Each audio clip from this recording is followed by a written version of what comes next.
Hi, Coach Ware here. And the last coverage that I'm going to talk through is just our variation of cover six. I'll give you the three different ways that we ran this. We had, again, terminology for it, and then obviously there's strategy as to why you would utilize a coverage such. So, this is generally something that we did to the trip side. And again, it would be targeted at one of the wide receivers that we didn't want getting just free releases off the ball. So could be their best receiver, fastest receiver. So just different reasons as to why you would utilize a coverage like this. And I'll talk as to how that changes to the split coverage side and then some games that they could play on the back end to just mix it up so that you're not given tendencies. So we'll start backside first.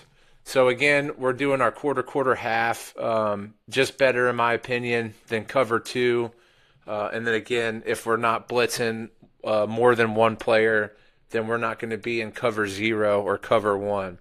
So backside, the corner can play the flat, and then the dog can go deep half. You can play games where he rolls down at the last minute, he drops back. So again, depends on what type of player this is, what route concepts they're running to the backside, personnel matchups, so on and so forth. And again, to mix it up, so make that quarterback think here, oh, we're going to run inside zone with the RPO off the backside, and he's been playing that flat, so now I've got him beat with the quick slant, and then all of a sudden he bails and he drops down, and then could be a potential for an easy pick. So just different reasons why you could mix it up. Okay, to the strong side. So we'll start with the variation where we're going to jam with number one. Okay, so in this scenario, what ends up happening is our corner is going to be over top of number three. He's going to jam number three at the line of scrimmage, or my bad, number one at the line of scrimmage, and he's going to stay. He's staying flat. So now our rover is going to drop to that deep quarter and then doesn't change the deep quarter responsibility from the free safety. Why would we do that? Again, if this guy's killing us, we don't want him free releasing. We want to be physical. We want to get, play some mind games with him. So just a different reason to do that. Okay, if we do it where we're going to want to jam with number two, so we had a terminology for it. So now it doesn't change anything in the coverage. Okay, so he's going to line up over top of two, press and jam number two, but still be responsible for the flat. Corner drops deep quarter, and free safety drops deep quarter. Okay, we could also do this where we're going to jam number three. So if you're playing a team where they do a really good job of taking their star wide receiver and moving him all across the offensive formation and putting him in different spots, it could be a good reason to do that. That way, too, he's not getting back to his area before we can get to the coverage. So what we do here is now the free safety is going to be responsible for jamming, which I'm trying to delete this. It won't let me do it for some reason, but we'll just pretend here. Okay, so free safety's jamming number three. So because now he's jamming, we can't expect him to drop to deep quarter, so now he's covering the flat. This too could be a specific type of route concept that they run when they go 3-by-1. The rover now is going to drop to the free safety's deep quarter, and now the corner's got his normal deep quarter. Okay, so it's a really good coverage.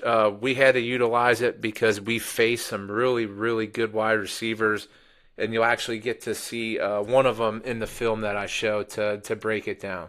Our cover six, instead of jamming number two now, we're going to jam number one. Reason why we may do this too is, again, we identified this guy as their stud wide receiver. So it just was probably based on the route concepts that when they went 3-by-1 and this guy went to the inside, it could have been a lot of screen looks. So different types of route recognition that our DB coach identified while breaking down film. And so or two, again, just to change it up. I know we would want to jam him, but based on alignment, it's not really an advantageous location for us to do that. So backside now is a little bit different than the previous one we looked at. So again, he's going to take his deep half. He's going to play the flat, but he's not coming off of his receiver unless he sees a threat to his zone. So because he just has nobody come to his zone, the corner stays on with help to the backside. Okay, so since he is now jamming one, he plays the flat. He's in his deep quarter, and he's in his deep quarter. So we'll watch the coverage. Again, we're showing a inside backer blitz here. So they could be thinking man coverage, and then the linebackers will bail before the snap. All right, so we do a decent job of stepping and jamming one, and then he comes off of that receiver, gets to his flat, and then good route recognition here and keeping it in front by number 2 by our rover, and then free safety drop into his half, and then the backers does a good job of seeing the crosser, so all things covered, and then our defensive lineman does an exceptional job of getting hands up. So just one thing too, I know we're talking coverages. We practiced it, we drilled it. I taught my defensive linemen, if you can't get home, then get hands up. So keep your eyes on the quarterback. When you see that follow through start to begin, get the hands up in the passing lanes. Worst case scenario, you alter the trajectory of the pass and maybe get lucky and get an interception, or you strike gold and we're able to knock the pass down. We'll take a look at the cover 6 concept. This one's going to be where we're going to jam number 2. And reason why we're doing that in this scenario is they're going trip bunch, tight end, up on the line of scrimmage. I will say this team, offensive scheme-wise, is the best offensive scheme team that I'd ever face as a defensive coach. They do a really good job of different formations, route concepts, protections, rollouts, you name it, and an exceptional job of getting their best players the ball on offense. And now I'll kind of talk through, this is slightly different to the backside than what we talked about. And I will say I'm not taking anything. These wide receivers are absolutely freak shows. In fact, I believe this guy right here, that's Jahai Brown. He's an Indiana commit right now, and probably a Mr. Kentucky football candidate for the 26th season. So out of this formation, backside corner, I believe we had him locked man because of this guy. We took the extra defensive back, so our dog, and kind of played and cheated him over to the middle of the field.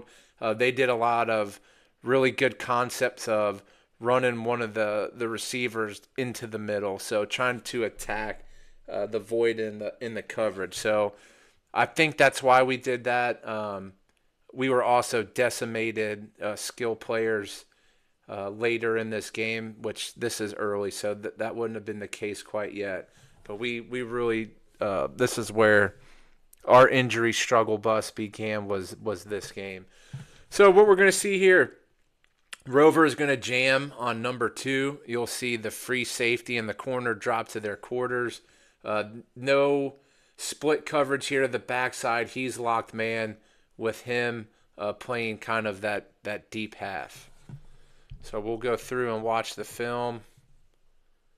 Okay, somewhat decent jam, not great. And then the receiver who they're trying to go to here, which is, I believe, the running back, trips up. So they're trying to run a screen. Okay, corner up top is locked man. He walks up late to press. Free safety, which is our dog in this scenario, which he's playing the free safety spot, is keeping eyes on quarterback, playing his deep half. And then you can see here the linebackers are playing their normal hook to curl. And then these guys drop to their deep half. So they're buzz, buzz, buzz, read screen, plant, and then get back. And our rover a little bit lost in space, but a good job of getting some pressure here to force an early throw. All right, so taking a look at cover 6, and the last variation would be to jam number 3. And I'll kind of talk through why we did it this way for this particular play in this game. So let's go ahead and get into it. So right now, this predominantly, you would think this is corner, this is rover, free safety, dog playing back, and corner. However, this guy right here was this team's best wide receiver. Came into this game with, I think, leading the state or in the top 3 with receiving yards. So we're putting our best cover guy on their best wide receiver. So this is actually our corner, and then this would have been our rover. What we're doing here is the free safety's walked up on 3. He's going to jam 3, and then he's going to be responsible for flat. And then you got your deep quarter, and then backside again. They're playing a split coverage. So corner's going to be playing cover 2 with the dog playing cover 2. So he's playing flat. He's got deep half. Now, again, he's not going to come off of his receiver unless he sees flat threat. So we'll watch wide side first and then go up to the short side. Okay, so let's see the jam. Great job jamming and riding with his guy, although I will say he is out of his flat. But again, he doesn't see any flat threat, which, I say that. I don't see that his eyes are anywhere to the wide side. So in terms of just recognition, I don't think he did a good job. But it may have been something that our DB coach saw, based on where that guy starts his route, that there wasn't going to be a flat threat. All right, and then these guys do a good job staying on. Up top, we'll take a look here. So corner's going to ride his man to the flat and then pass off if he gets deep. He doesn't see any flat threat, so he's staying on. And then the dog keeps eyes on quarterback, makes a break toward the ball.